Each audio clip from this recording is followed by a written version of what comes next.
Kenapa kita kaya masa hari gaji, tapi hilang kaya tu dalam masa 3 hari? Setiap kali dapat gaji, kita memang rasa gembira. Tapi, biarlah gembira tu bertahan sebulan. Bukan sekadar hari gaji sahaja. Kita dah penat ni, kerja 30 hari.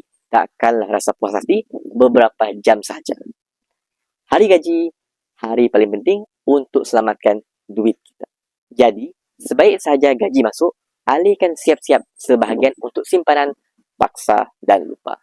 Bukan tunggu kalau ada lebih nanti. Percayalah, duit lebih takkan pernah datang sendiri.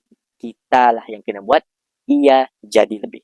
Satu prinsip yang mentor saya selalu ingatkan, apa yang kita belanjakan buat orang lain kaya, dan apa yang kita simpan, itulah yang membuatkan kita kaya.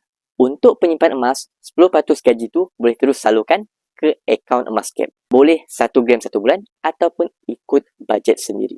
Yang penting, disiplin setiap bulan. Nanti, kita sendiri yang akan terkejut.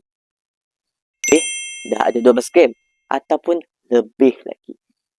Itulah simpanan yang bukan sekadar kalis inflasi, tapi yang paling ramai perlukan kalis bocor. Lepas itu, follow saya untuk perkongsian ilmu emas setiap hari.